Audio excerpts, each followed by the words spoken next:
Okay,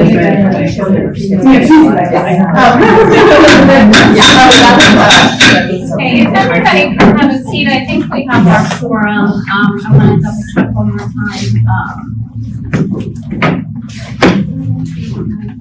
Okay, we do. So we're going to call the SHAC, Round Rock ISD SHAC meeting to order at 6 p.m. We have met our quorum for the evening. We have a pretty busy agenda, so everyone and other people come as they arrive. Our first item of business is to approve the November 14th SHAC meeting minutes, which was the last time we met. I can believe that. We got stoned out or pulled it out in January, so here we are. Welcome back. So you should have had a chance to read the minutes. They were attached to the agenda. If you need a minute, you can pull them up and look at them. They were pretty brief, kind of lengthy meeting. But take a look, and when anybody is ready, we'll need a motion and a second to approve those.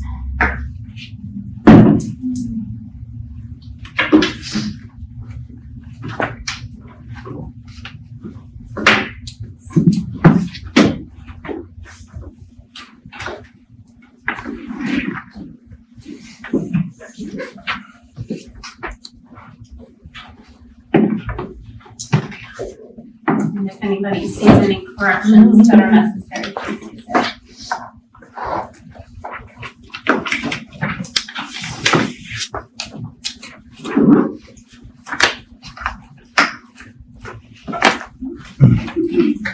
I can make a motion to approve. Okay. A second. Motion and a second. All in favor to approve the November minutes? Aye. Aye. Any opposed? Any? Okay, motion carries. Minutes are approved from the November 14th, 2023 meeting. Our next topic today is to revisit the middle school off-campus PE. That was a recommendation from the SHAC committee last year, and in the district exploring that, it took a little bit of a side turn, and I think that side turn has now come back full circle. But Dr. Gerard is going to go ahead and give us an update on that. We will have time for questions if anybody has questions as well. So, Yeah. the floor is yours. Hi, good evening. So before we do that, can we introduce our snack? So everybody knows. I mean, like, let's talk priorities. So, you guys want to introduce what's behind them? It's like the mystery cups. It is the mystery cup. We brought our beet smoothie yogurt, or beet yogurt smoothies. It's part of our Discovery Day that we do at the campuses. Typically, once a month, we'll introduce something different to the kids, something that they're not, it's not on our regular menu, but it's, has an unusual vegetable or an unusual fruit that they're not used to getting, either being at home or at school or whatever. So typically we have a meeting to discuss what we're gonna do, what we can bring in. This month was beets. Because of Valentine's Day, we wanted something pink to kind of go with our theme. And you told them it was strawberry? Yeah. It looks like strawberries. So we did get some feedback that they did like it. Wow. Yes, there were some, I can't remember what campuses is that, but they came back for seconds, which was very surprising. So we were thrilled, to say the least. So we brought our Discovery smoothies for you guys to try. Thank Thank you. you. Thank you. They're actually pretty good. All right, so it's not strawberry. I just wanted to make sure everybody knew that. Yeah, So- we typically don't do strawberries because it's a high allergy, but yeah. Well, so as far as off-campus PE, so I'm actually pretty happy to sit here this month and be able to bring what we think is a good news story, because a month ago, I was super stressed to come and talk to you. So Tara, Hollywood and I, after a recommendation about increasing off-campus fee, and including category 2 and in addition to category 1, we started working with our legal department and to basically change school district policy because we had to change some of our terminology, and everywhere where it only talked about high school, we had to update it with middle school. So we were on a good path.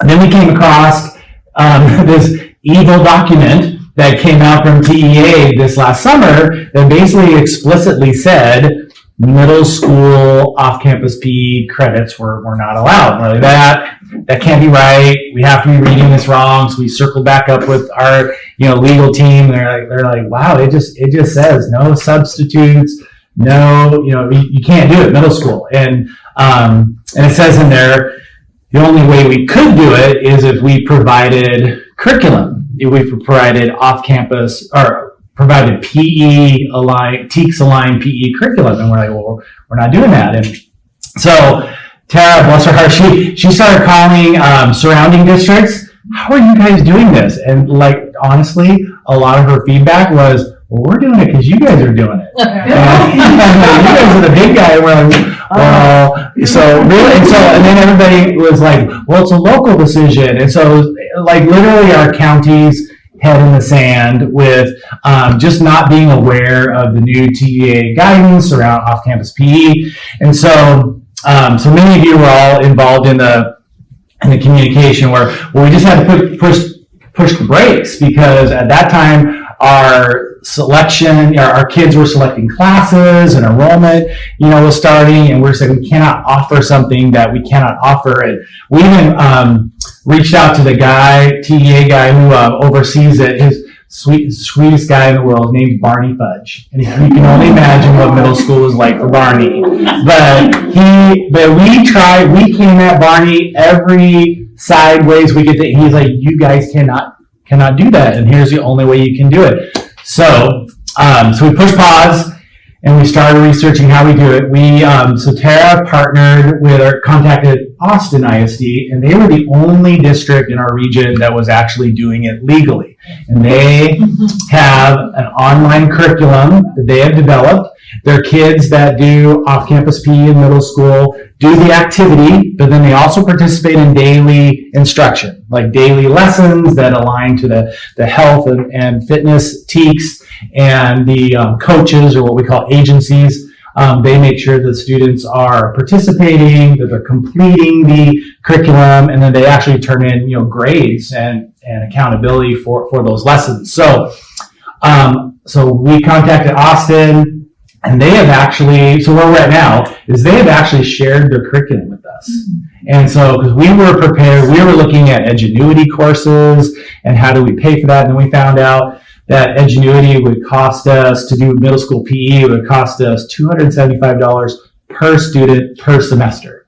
So we currently have about 50 middle school students that participate in off-campus PE credit. And, just keeping it at the 50 would be a $25,000 hit, and then just to manage all the online stuff. So all that to say is we have had several meetings with our curriculum department this last week, and we are taking, the current plan is we have till school starts, right, till August. So between now and July, our curriculum team is working with Tara and myself, and we're taking Austin's framework and Austin's lessons, and we're kind of making them our own, making them round rocky, and we're developing an online course program where our middle school students can access an online course through Schoology. So it's something they already have. They won't need unique username and passwords. They take PE off-campus PE. They'll be able to connect in that, get the lessons. The coaches or agencies will be able to monitor it, and we'll be in a good place. So we're developing 4 semesters worth, because that's the requirement is middle school students need 4 semesters. So if you have an 8th grader who still wants to do off-campus PE, we won't prevent them from doing it, but they just won't be required to access the curriculum because TEA requires the 4 semesters. So that's kind of where we're at. So Tara is meeting with communications. We're updating our websites. The website should be hopefully updated in the next week or two to give parents and students in our community all the information. There's obviously new expectations for our students. There's also new expectations that we need to train up our agencies, our coaches. There'll be new expectations for them that if they're going to be a partner in this way, that they'll have to assume some responsibility of making sure that their students have time to complete health lessons. And it's just a straight up state requirement that students participate in that. So we hope we're optimistic that they all will be willing and able to do that. And so anyway, like I said, February, we're in a much better place than we were in January. And because it was looking frustrating or very expensive to not offer this. But I think we're going to be in a good place. I think we're going to be in a better place because, as this committee knows, our middle school students need health and wellness instruction. And so this is actually a requirement now that they can do their off-campus activities, but they're going to get those lessons required of them. So that's where we're at. So we're working hard on it. When I say we, I really mean Tara. So Tara, she's taking this one, and so she'll be pretty intimate with this and with the curriculum development. And our curriculum team is wrapped around this, and our ITSs, our instructional technology department, they're wrapped around this, and so we're heading in a good place. We got some work to do, but I think because Austin is willing to partner with us and just offer this, that we're way ahead of where we could have been. So I think we're going to be in a good place. So we've updated our principals, we've updated our counselors. They know that they can enroll students in off-campus PE. So I've sent all that communication to all of them. Dr. Lewis has updated all of her counseling staff, so everybody knows that we've kind of recalibrated back to hopefully where we were with some added expectations. So, yes, ma'am. So will that be communicated on a campus basis, or how will parents find out about it? So two things. So one, we updated our counselors and our principals, so it's kind of up to them to make sure that their PE teachers and coaches. So I guess I left out. So Tara Hollywood and Jeff Cheatham, our director of athletics, they also forwarded the message to all of our coaches, and then we'll have the information on all of our websites. So, and like I said, right now it's really in the past it only impacted about 50 students. Currently, there was only like 29 6th and 7th graders that would be 7th and 8th graders. So it was a pretty small population of kids, but it typically in years past has been about 50 students impacted. So what's happening now with the category 2? So we're in a good place. So we're going to include category 2. So that was all. We were greenlit from the superintendent on down to do that, and that's what we were working towards, is getting category 2 added. And then when we got the TA guidance that we can't do any of it, that's when we pushed the brake. So category 2 will be part of the offerings for middle school. So is there a different step of communication for that? Because this is going to be brand new. And no awareness that it would exist. Do you have any plans to communicate that in a more broad way since it's new? So that's great. That's a great point. So we can work with, once we get our website updated. So Tara and Annie, our new communications chief, is working on updating our website, updating our schools, and so we can definitely work on a communication to families that not only talks about that we are doing it, but off the difference between what the opportunities and restrictions between the different categories are. So they're definitely very different opportunities and different restrictions between a category 1 and a category 2. So yeah, we'll definitely work on that. I'm glad to hear that, because without any knowledge, I think that. Sure. I think that's why that number may be 50 too. Right. I think we could have a lot more. There were parents who had kids who did other things who were interested, specifically kids who were being pulled to do like dyslexia stuff. That was a big contingent of kids who wanted that 5 hour so that they weren't missing out on anything at school. So I think it's real important that we get that communication out as soon as we can, since it obviously impacts schedules for next year. So knowing that agencies have to be approved by April 1 and they're gonna have new requirements, is anyone actually contacting the agencies directly? Okay, I am, thank you. And then I've had a bunch of parents ask me when the form will be out, and I'm like, don't know, because I know they know that your deadline of May 1 is non-negotiable. So by Well- spring break, you know, Definitely by spring break. The Okay. good news is that I'm working with Annie and we're making it a Google form. okay, So that's that, awesome. I mean, the form itself, the most time it takes is for you to print it out. Right, I mean, it's a small form, so Yeah. hopefully with the Google form, okay, it'll go quicker. Okay. Just be boom, boom, boom, and, timestamp and everything, but, she is a tech wizard, and so I'm hoping that she's gonna get it. She and I are working, and I'm hoping, I keep saying like next week, okay. by the end of the week, hopefully, but, I have a meeting for this week, as a matter of fact, so hopefully it's gonna be very soon. Huge thank you. I know this has been a thorn in your side, and I know I'm one of the people who's been emailing you, and it's mainly because I have all these younger swim parents who I try to like mentor through this whole process as my kid started doing this in middle school himself. And so then they found out I was here because I was asking about water polo, and I've just been like overwhelmed with these parents who are like, help us, like this, we don't know what to do. So I have a bunch of people waiting for an answer tonight, and I'll tell them to lay off you, watch the website for the Google. Yeah. Well, I mean, and just be aware though, if it's something that the district offers as far as water polo. Oh, this Yeah. isn't water, this is. Okay.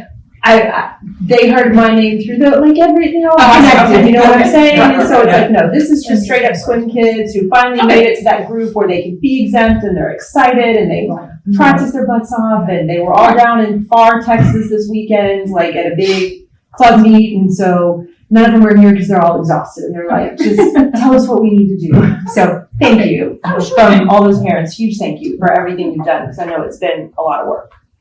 Yeah, the good news is yes to the SHAC's recommendation. And then it's actually pushed our entire system to level up and offer the instruction that the students need anyway. So it's like I said, this month's report is way better than the last month's report. So thank you. I want to ask another question.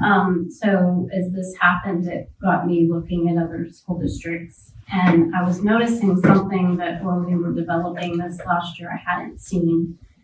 And I would like to understand it. I think it's important to kind of get ahead of this. But I'm noticing a lot of districts, I know Leander is one of them, they're starting to put a limitation on off-campus PE for sports that exist within the school district. And I'm curious if you've had discussions on that, if you know why are they doing that, because I think for the people that participate in this, they do it because what is available through the schools is not often sufficient to get them to the level they need to be. And we don't have to talk about Olympic level. I know there's a lot of Olympic level wording in this.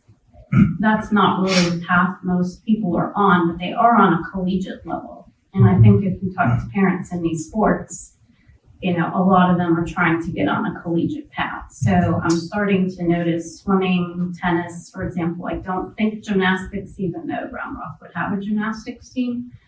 But Tara or We haven't discussed limits. I could infer that limits exist in other places just for management purposes. I know there's a person in Austin that receives a stipend just to manage all of the off-campus kids, getting them access to the curriculum, because so many of the agencies are obviously after-school practices, and we'll have to train the agencies on their expectations and communicate with them. And so this person in Austin does all that training and accountability and just that liaison piece. So I could imagine that that's part of the reason why there are limits. I don't know that. I'm just inferring, but we haven't talked about that because the number right now for Round Rock seems very manageable.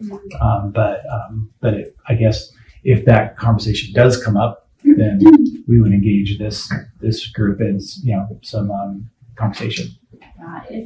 I would love for you to engage the impacted, people, if you ever were starting to have those conversations. Sure. Absolutely. And really get them engaged, because as I started to see that, began to create, you know, a lot of jitters for different people that I was talking about. And I've had my own kids in off-campus PE over the years, and looking at, you know, around the state, I'm seeing this pop up a lot. And so I was curious what the driver of that is. And hopefully, like you said, it's maybe just a resource issue, but I hope we will not go down that path here, because I think these sports are really important for these families to have access to. Right now, I think we have a good plan. Good. Okay, thank you. Thank you for the update. Great. Any other questions before we move on? Okay, great. We are looking to introduce our new behavioral health director, Jennifer Wagner. Yes. You want to come on up, Jennifer? Hi, So everyone. Jennifer's been with us 6 weeks. Yeah, January 3rd, I think was Well, my first day. Come on up, introduce yourself. Okay. I know this group has a lot of work for you. I mean, questions for you. Good. Good work. Do you wanna- Yes, so I'm Jennifer Wagner, the new Director of Behavioral Health Services. I'm actually also a parent, Round Rock ISD parent, and have been for about 15 years. So I've had one child go from kindergarten all the way to college, and have navigated the district and have loved it, and have also navigated challenges for my kids, and have really appreciated the responses and the responsiveness of the district kind of along the way. But I also understand what it's like to be a parent and to really be advocating for your child, and also advocating for other kids. So I have been in the mental health and behavioral health services field for 20 plus years, and have been in various settings like inpatient, outpatient, residential, large agencies. A lot of focus actually earlier on with underserved adolescents actually, and then adults later. So I'm just really happy to be here, and I've also done a lot of work with families, but I'm happy to be a part of this team that we have, and I'm really just getting to know my team right now, and visiting them at their schools and enjoying meeting them in their settings. So I look forward to working with everyone. Welcome. Yeah, thank you. Thank you. Good to meet you. Thank you for coming this evening, and you know, following the meeting, we break out into our subcommittees if you have the time, and Yes. join our mental and behavioral health subcommittee. I think they would really enjoy Yeah, talking with I would be you happy further. to. So, Follow me, I'll show you where. The best part about Jennifer is she has a son that goes to Baylor, and I know you know that I have no opinions about Baylor, so that's why she got the job anyway. Very good. All right, great.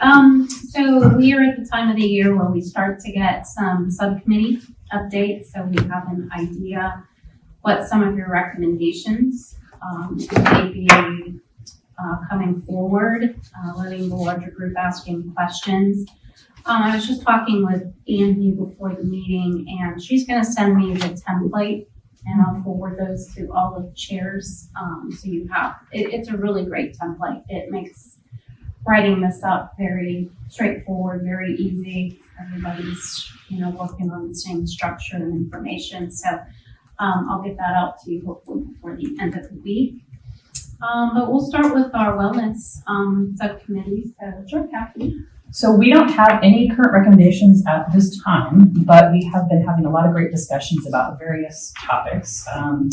Some of those are, the food services has brought their dietary guidelines and some different things that they sent out to us that we've all been able to look at. And currently right now, everything looks good. We don't have any specific recommendations for it. We're in year 1 of a 3-year plan. And so that looks good. So we've been able to go through that.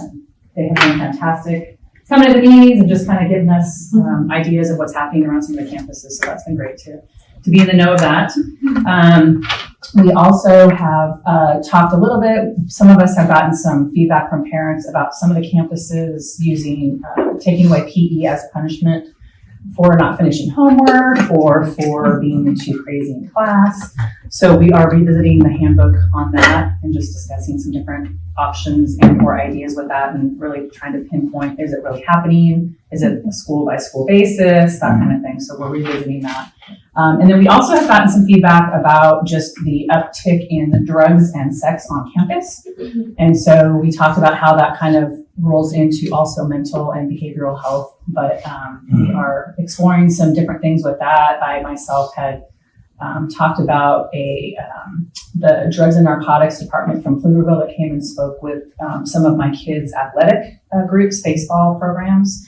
And that had a huge impact on them, actually got really down on their level and showed different things. And this is what this looks like, and this is what's happening. And I just drove a mile away, and this is what we uncovered. And I mean, the kids were really in awe and couldn't believe what was happening a mile away from their schools.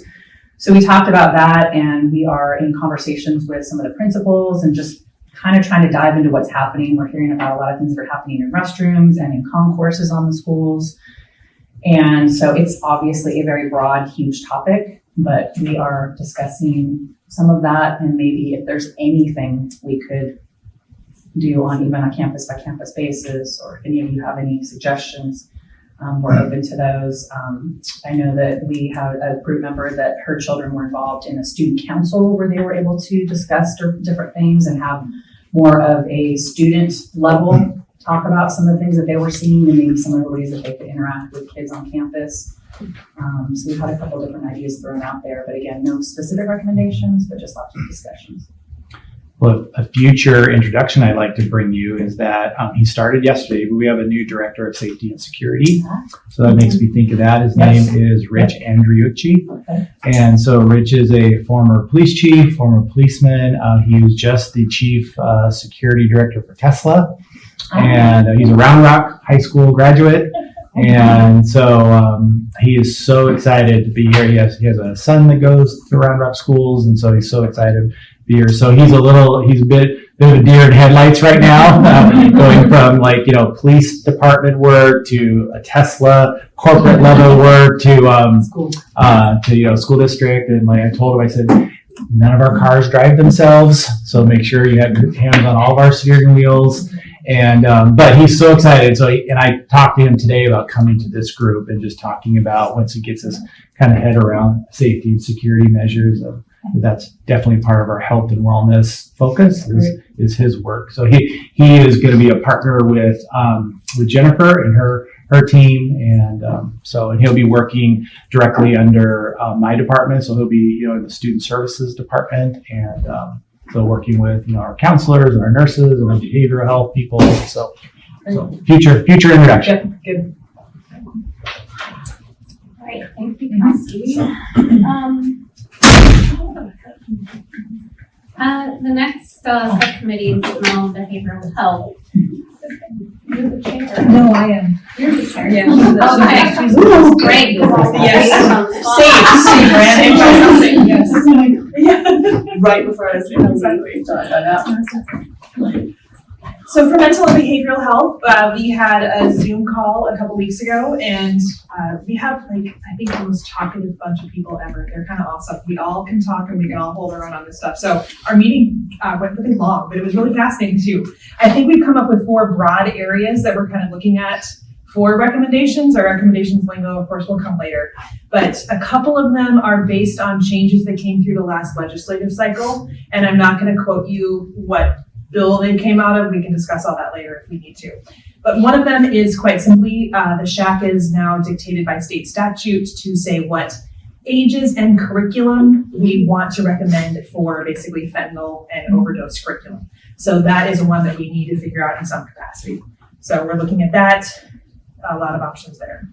The next one is also related to legislative updates from last biennium, and that gets down to more or less, it used to be that if you made a report to CPS that you could make that anonymously, and that has changed in the legislation, and we are not sure, and in fact we pretty much think that the staff probably doesn't really know that, or it wasn't included in training at the beginning of the year. So what sort of guidance can we give to staff to say, hey, by the way, maybe you've been doing your job for 30 years and this has always been the way it is, but a law changed, or maybe you're brand new or you're a substitute teacher or whatever it is, and maybe it'd be worth knowing that this is how CPS is operating now, because it would be important for people to know if their report is anonymous or not. And a little bit of related guidance about what should people be looking for in terms of a child's things that can be referred to CPS or not. Can I just a short update? Yeah. I spoke with Dr. Faulkner today, and Monica, today, and that's kind of her area of expertise. So Yeah. if her subcommittee can spare her at least for maybe 10 or 15 minutes, I'd love for her to sit in. If it works. Well, If not, I can just we'll save talk you to some them. time as well on Yeah. that. Yeah. So, yes, there is a required training that everyone in the district must go through every year at the beginning of the Yeah. year. We received that information about the change after Yes, that. that's training. what I figured it was gonna be a That's pretty what I easy thought. So all checkbox. counselors, Yeah. were updated on that information, and then that information went out to all of the, staff on the campus as well as principals to make sure that that information went out to. We figured it was a their pretty staff. easy checkbox just to make sure something looped through on that new legislation. So, Yeah. I don't think counselors should have ever been anonymously reporting anything. yeah, As a mandatory reporter, Yeah. they need your name to call Well, you I'm back. not saying that counselors Yeah. ever made anonymous Yeah. reports, but up until that legislation, we couldn't tell anyone that they had to. Right. had to, Right. yes, yeah. That's why I think it's, not that it's an easy issue, obviously anything involving this is very serious, but I think it was gonna be an easy one to check the box on that we followed up on the law. Another one that we've been discussing that again has many, many nuanced issues gets down to the student surveys that were done through the Panorama tool. And the district has clearly made a very big investment in this tool with financial resources, time in class.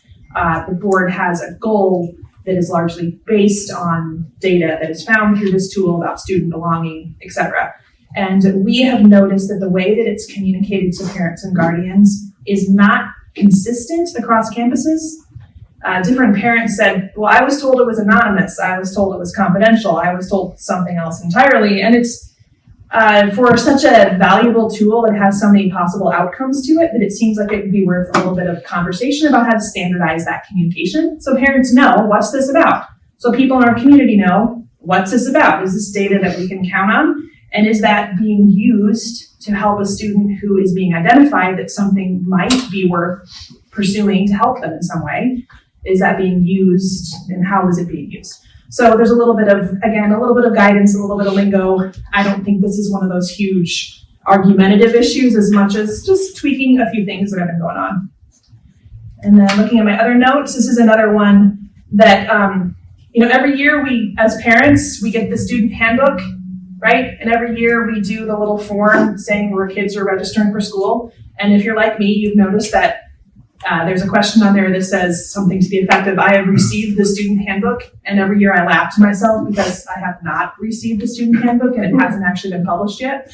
So every year it seems like in early August you're doing your paperwork and like, oh, the handbook isn't actually published for this year. You can't move on. And you can't, but so you check the box anyway. That's what I do. I'm honestly admitting I fill out the form incorrectly. But once that new handbook came out for this school year, there was a new rule written into it about cell phone use for students.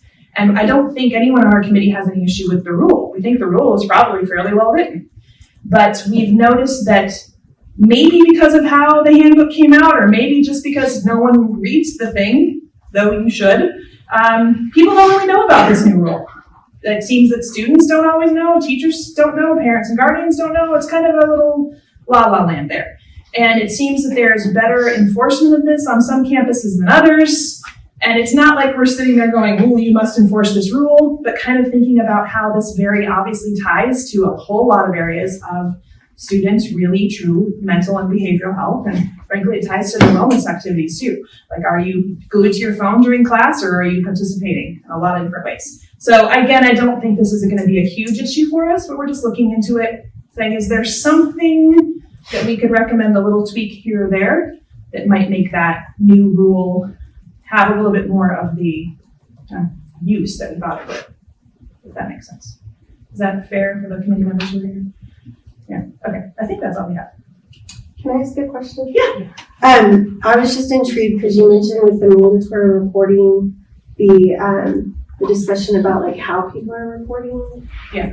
I wouldn't like check off that box. I think there's a lot of conversation. And I don't know if Judge Martinez Jones, if any of y'all's subcommittee, but she would have a lot. She would have a lot to say. If she were here, we would Oh, appreciate yeah. her. Yeah. But she, I didn't realize she was still on. Yes. I she's would still on her love roll. to include her. But I in the would- conversation. I think she would Yes. absolutely agree with what I'm about to say, but I think there's a lot of discussion about making sure that we are differentiating between poverty and actual child abuse. Yes. And We mental discussed health it. issues and actual And child special needs too. Yes, yes. Okay. And it's like, I came to it from the perspective that I am a guest educator. I do the minimum number of days a year, you know, and I'm pretty sure I went through the training and I didn't get that from the training. So it's a curiosity of, has something already been updated and the training is going to happen in August, just wait, or if something else needed to be said. So what I think is Yeah. there's like a national conversation of Yeah. like, how do we train people to do this?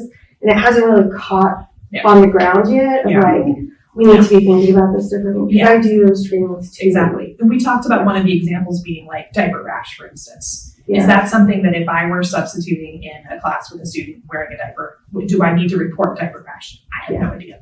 So that's a very minor issue in terms of my daily life, because I don't deal with that in my daily life, but that could matter. And where does that go? And some specific guidance that would help. Yeah. So I don't mean to say that it's a small issue or not important, but I have a feeling that it was going to be updated in terms of basic staff training. But yeah, it's a longer conversation. Yeah, I would just say don't lose that part. No, don't lose that piece of it, no. I think the basic training is there, but we have a few sub-points to it. Good, thank you. Good thought. Ask about the panorama survey Yes. since you brought it up. In some discussions I've heard about it, informed consent from parents has come up because some of those questions are sensitive enough that parents want knowledge. Yeah. These are minor children in many cases, and I think, you know, some parent groups I've engaged with Yeah. feel that the district needs to be doing a better job with the informed consent. Yeah, The other side of it has really been what happens with this data in terms of the company who is the vendor. You know, I've done research in my career, and it begins to look like dissemination of research data, circumventing an informed consent process. And we have a, you know, institutional review board here that convenes every year to review the high school I project. didn't realize we had them locally. We Interesting. do, Yeah. and Michelle Swain would be a good contact person for that. Good. But that has actually been a personal concern of mine because I don't think it's very clear where this data is going. I have the As soon as panorama you- contract too. Yeah. I As can soon as send you you. start to Yes. disseminate things, you're Yes. talking about generalizability, even if it's not identified that children are sensitive subjects. And Yes. so I think at some point. I as well have a professional background here and there in data security Yeah. and data warehousing and things like that. And it also becomes a question of simply where is the data being kept, who has access Oh, to sure. it, for what sort of levels of years, and who Yeah. can find it. And there's a lot of, that's why I say there's a lot of nuance to this one. It is, there's And there's nuance. also an Figure out opt-out, there's also an opt-out form Yeah. too. And Yes, so people are filling that out, and so you wonder, do they know what they're opting out of really? Do they, how much Yeah. information is really being dispersed? Yeah, there were conversations about opting in versus opting opting out, out, right? and it gets very, very, yeah. And how many of those opt-out forms even made it home, you know? So, you Good know, points. it's well intentioned, but I think there are some really valid questions that need a little bit more scrutiny, and maybe you have some answers. Yeah, and we've been talking about a lot of that. I just tried to boil it down to the basics for y'all. Yeah, definitely. We'll have more next time. All right, and then, we have Leslie, right? As Yes, an update with yes. human development. Yes, so one of our recommendations was offering maybe student parent classes or just parent classes, maybe at the end of the day or held on the weekends for, maybe like more comprehensive sex education classes together with students, or the sex trafficking prevention. And so I reached out to the Williamson County Child Advocacy Center and just inquired what classes that they offer. All their classes are free that they teach. And so some of the questions that we had If we were to use a campus, as the presenters are all free, how would we go about using a campus? Is that something where, admin at the campus would have to donate their time to open the campus for that presentation? And then I don't believe Williamson County offers classes at their facility because they have, youth and children in their offices, when they're having interviews and things like that. So I don't think they have classrooms there, but I am getting clarification on that. And then another question was how we could get the information out to families if this is able to be moved forward. Is it something where we could use like a Peachtree, email services that the district uses, or campus-wide if we were to do like an elementary, because they offer multiple classes at all different times. And then, or if it would be possible to get information out through our PTAs. And they were able to use those emails. I wasn't sure if you were still doing PTA or if you stepped down from that. Oh, I am a past council PTA president. Okay. It's yeah, you can definitely, I don't speak I'm not a PTA person now, but Yes. from what I know, I can tell you that you can definitely work with your PTAs. PTAs do work with the principal on the campus, so it's a partnership again. Yes, Okay, so that would be an because option, everything was goes maybe going through our PTAs just to get the information out on that level. And then, Monica, I think you had set up the Health Alliance to come and speak in April at our meeting. Yes, and I passed that off to the other Dr. Crawford to finish coordinating, right, the Health Alliance. About teen dating violence. Yes, In our I'm community. just trying, did I ever share that with you, or were you copied on me? Okay, let me circle back to that, you did share it, so yes. Okay.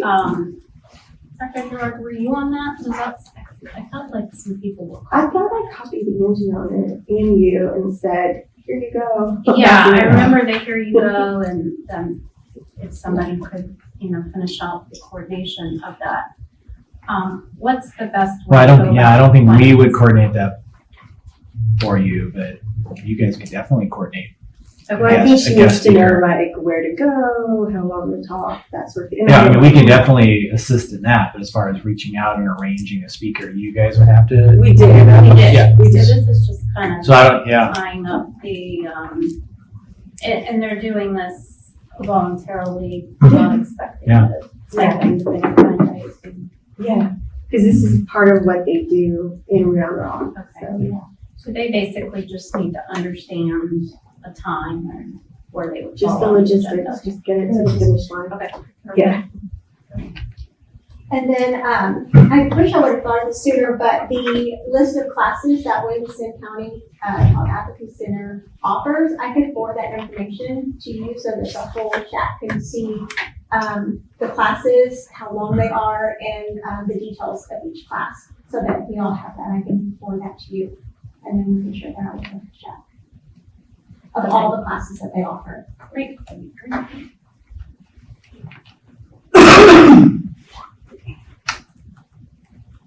Anybody have any questions for any of the subcommittees?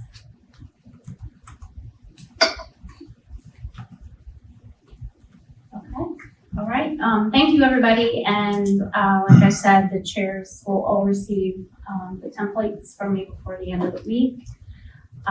You can begin to follow those. My guidance would be that you have a draft, probably by end of March, and pretty much finalized when we meet in April. Typically, we meet in April, and unless we absolutely need a May meeting, we forego the May meeting. So that would be really that meeting where everything that you're recommending would be summarized and finalized in the written form, ready for us to go to the school board, so they have enough time to review it before it's presented in June. I think it's usually a month.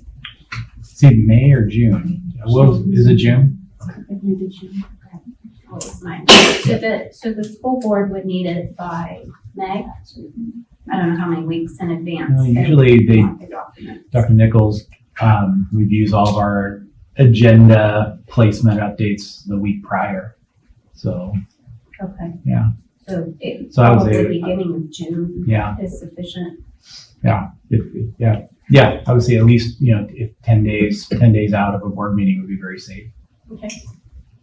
All right. So that's kind of the timeline everybody will be working toward, just to let you know that. Okay, our final business item, we actually have to begin the nomination process for the executive committee. We need to do this one meeting before our final meeting of the year. We can still keep open nominations. I put in here until March 31st, but we're gonna start the nomination process tonight, if anyone has it. All positions are open every year. These are one-year terms. So it's good if you're knowledgeable, if your membership on SHAC is continuing on into next year, so that you can safely serve in one of these executive roles. You can self-nominate, you can nominate somebody else, and then they can say if they'd like to accept that nomination. So we'll open the floor for nominations. We have the chair, the vice chair, and secretary positions. They're all for a year. And we'll open the floor for nominations if anyone has any. I nominate Becky for president. I'm not sure when my term expires, but whatever. We'll figure that out when it comes to it, I suppose. I mean, it's always possible to get the term extended, but that's up to the remember. school board Yeah, representative. 2024. See, I didn't even have that whole list. So you're here next year or no? This is my last one. Yeah, there we go. When do you roll out? I roll off this year. Yeah. And I will roll off. When do I roll out? Next, you're 24, 25. Okay. I'm not chair. I'm a better second than you than I am.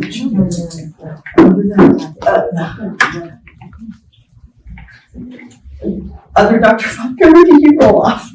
I've been there, done that position. Sorry.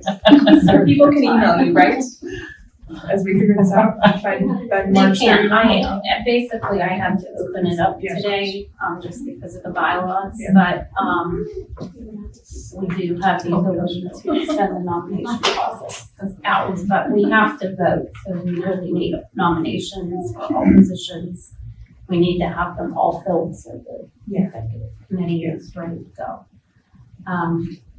So right now, we have a nomination for chair, Becky Laswell. Any other nominations for that position or any other positions? You can, again, self-nominate if you'd like to. I'm happy to keep vice chair if no one else wants it. We'll take that as a I won't fight self-nomination. anyone for it either, but. Let's do some extra work.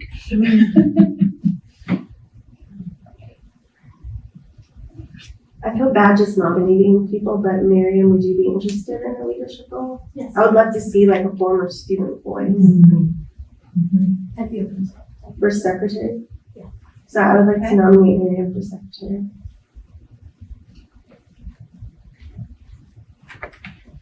Great, thank you. Okay. Any other nominations from anybody tonight?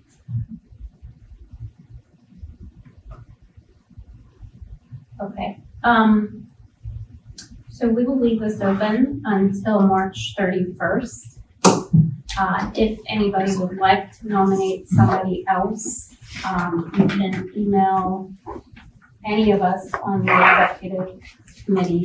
Our email should be on the invites that we get every month for the meeting. But the deadline will be the 31st. It's great, we have at least one nominee for every position, so this could certainly stay our slate without any other nominations, but we'll keep them open for another month or so. and close it out. And we will have this in the agenda, sharing with everybody all of the nominees, and then we will do the voting in our April meeting. Okay. All right, let's see. Just a reminder on attendance for everybody, we are counting on a quorum, which is 11 members of SHAC every month for us to conduct our business. There are rules in the bylaws that have a path that is created if you miss 3 consecutive meetings. So please keep that in mind, that 3 is kind of that magic number. If you have missed 3 in a row, then you have to start taking some action to potentially have a replacement, because we're counting on everybody's participation. So we appreciate when people communicate ahead of time if they're not available to come, but I just thought it was a good time today to remind everybody of the importance of the work that we do and counting on you at these meetings for your forum and for participation as well. So we're glad that everybody is happy to serve and participate in this really important work. So, I think we missed something. Oh, I did. I skipped over 5. Dr. George, you were going to give us an update on the rest of the SHAC recommendations from last year, where they are in the process. I didn't print those because we didn't have any changes other than introducing Ms. Wagner and the PE update. Okay. So I didn't want to burn a couple trees providing an update. That was no update. Yeah, so everything is just kind of like mentioned before. A lot of the updates were contingent on Ms. Wagner joining us, so we'll have some updates in the future. That sounds good. Anybody have anything else for this evening before we adjourn? Okay. Does everyone sign? I think we need to get Will. Yeah, please make sure you sign any sheet if you haven't. We'll be breaking out into our subcommittees. Let's go to the usual places that you've been going. And I think mental health needs next door. I know the wellness has been in here, and I think the human development has been here as well. Okay. And everybody should be in their committee at this point in time that you're committed to. If you haven't been here and you don't join a committee, feel free to join a committee. Okay, we need a motion to close out. We adjourn. Second. Okay, Nicole and Sadie. Okay, all in favor? Aye. All right, thanks everybody. Appreciate your time.